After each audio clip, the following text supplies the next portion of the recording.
Hi అండి, అందరికీ నమస్కారం. Welcome to my YouTube channel. ఈ వీడియోలో ఏపీ పెన్షనర్లందరికీ ముఖ్య ప్రకటన విడుదలండి. వారందరికీ పూర్వ వైభవం అయితే తీసుకొస్తామంటున్నారు. సో ఏంటి ఆ పూర్వ వైభవం అనేది ఈ వీడియోలో తెలుసుకుందాం. వీడియో ఎక్కడికైనా స్కిప్ చేయకుండా ఎండ్ వరకు చూసేయండి. అప్పుడే పూర్తి ఇన్ఫర్మేషన్ అర్థమవుతుంది. అలాగే వీడియో నచ్చినట్లయితే ఒక లైక్ చేయండి. ఇంకా సబ్స్క్రైబ్ చేసుకున్నట్లయితే మన ఛానల్ని సబ్స్క్రైబ్ చేసుకోవడం ద్వారా నేను చేసే ప్రతి ఒక్క వీడియో మీ వరకు రీచ్ అవుతుంది.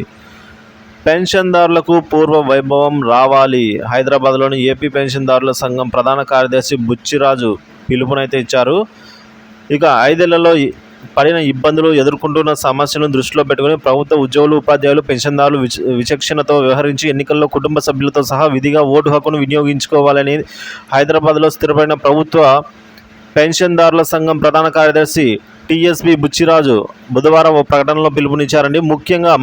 మరీ ముఖ్యంగా రివర్స్ పీఆర్సీ, అలాగే కరువు భత్యం బకాయిలను అయితే పెన్షన్దారులకు పీఆర్సీ బకాయిలు రాకపోవడం, దాచుకున్న డబ్బులు సకాలంలో వెనక్కి రాకపోవడం వంటివి చూసాము. హెల్త్ కార్డులు సరిగా చెల్లుబాటు కాలేదు. పెన్షన్దారులకు సంబంధించి అదనపు క్వాంటమ్ పెన్షన్ 10 నుంచి 7%, 15 నుంచి 12% తగ్గించడం, ఇలా ఎన్నో విధాలుగా అయితే 5 ఏళ్లలో ఒక్కొక్కరు 2 లక్షల నుంచి 4 లక్షల రూపాయల వరకు నష్టపోయారు. ఉద్యోగులకు, పెన్షన్దారులకు పునర్వైభవం రావాలన్నా, హక్కులు కాపాడుకోవాలన్నా ఓటు హక్కు వినియోగం చేసుకోవాలి. మన భద్రతకు మనమే కారణం అవ్వాలి అని అయితే బుచ్చిరాజు పేర్కొన్నారు. సో దీనిపై మీ అభిప్రాయాన్ని కామెంట్ ద్వారా తెలియజేయండి. వీడియో నచ్చినట్లయితే లైక్ చేయండి, షేర్ చేయండి. ఇలాంటి ఇన్ఫర్మేటివ్ వీడియోస్ కోసం మన ఛానల్ సబ్స్క్రైబ్ చేసుకుని అప్డేట్స్ అయితే ఫాలో అవుతున్నాను. Thank you for watching this video.